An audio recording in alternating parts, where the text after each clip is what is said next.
అసలు వినాయకుడి బొమ్మల్ని ప్లాస్టర్ ఆఫ్ ప్యారిస్ ఎందుకు తయారు చేస్తారు? ఈ ప్లాస్టర్ ఆఫ్ ప్యారిస్ పర్యావరణానికి మంచిదేనా? జనాలు ఎగబడి కొంటున్న ఈ విగ్రహాలకి డిమాండ్ ఏంటి? ఇలాంటి అన్ని విషయాల గురించి ఈ వీడియోలో తెలుసుకుందాం. ప్లాస్టర్ ఆఫ్ ప్యారిస్ ఇది తెలుపు లేదా పసుపు రంగు పౌడర్లా ఉంటుంది. దీనికి ఒక ప్రత్యేకమైన పవర్ ఉంది. ఇప్పుడు మట్టితో చేసిన బొమ్మని తీసుకుంటే అవి ఎండి స్ట్రాంగ్గా తయారవడానికి కొంత సమయం పడుతుంది. కానీ ఈ ప్లాస్టర్ ఆఫ్ ప్యారిస్ విషయంలో అలా జరగదు.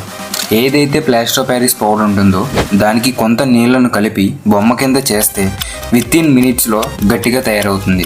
అంతేకాక ఇది స్ట్రాంగ్గా ఉంటుంది, లైట్ వెయిట్గా ఉంటుంది, కింద పడినా అంత త్వరగా పగలదు.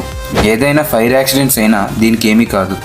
ఇంటి రూఫ్స్కి, ఫ్రాక్చర్డ్ బోన్స్కి, ఇన్ఫ్రాస్ట్రక్చర్కి ఇది చాలా యూజ్ అవుతుంది. అలా చెప్పుకుంటూ పోతే చాలానే ఉన్నాయి.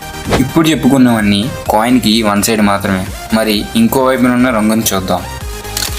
హిందూ భారతదేశం చేసుకొని పండగ లేదు, మనం ప్రతి పండగకి పెట్టని దేవుడి విగ్రహం కూడా ఉండదు. ఇవన్నీ మాటల్లో చేస్తే ఓకే, బట్ మన వాళ్ళకి తక్కువ కాస్ట్లోనే మొత్తం అయ్యేలా చూస్తారుగా. అప్పుడే ఈ ప్లాస్టర్ ఆఫ్ ప్యారిస్ అనే బొమ్మలు బయటికి వస్తాయి. ఇవి పూజించేందుకైతే ఓకే, కానీ మనకి కాలంతో పాటుగా కొద్దిగా టాలెంట్ అయితే ఎక్కువ అవుతుందిగా. వాళ్ళే సొంతంగా నిర్ణయాలు తీసుకొని విగ్రహాలని ఆర్డర్ చేస్తున్నారు. విచిత్రమైన ఆలోచనలతో విచిత్రమైన విగ్రహాలని తయారు చేస్తున్నారు.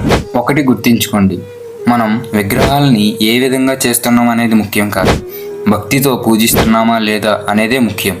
ఈ ప్లాస్టర్ ఆఫ్ ప్యారిస్ వాడటం వల్ల పర్యావరణానికి చాలా హాని చేస్తున్నాం. నీటిలో ఉన్న జీవులు చనిపోతున్నాయి, నీళ్లు కలుషితం అవుతున్నాయి. దీనివల్ల జంతువులకే కాదు మనుషులకు కూడా చాలా హాని జరుగుతుంది. ఆ విగ్రహాలకు వేసిన కలర్స్ వల్ల జీవులు మరణిస్తున్నాయి. గాలిలో తిరిగే పక్షులు కలుషితమైన నీరు త్రాగి చనిపోతున్నాయి. ఇవి టీవీలలో, న్యూస్ పేపర్లో చూసి బాధపడే కన్నా ఒక్కసారి విగ్రహం కొనే ముందు ఆలోచించి చూడండి. విగ్రహం చిన్నదా పెద్దదా అని కాదు, భక్తి శ్రద్ధలతో మనం పూజించామా లేదా అన్నదే కావాలి.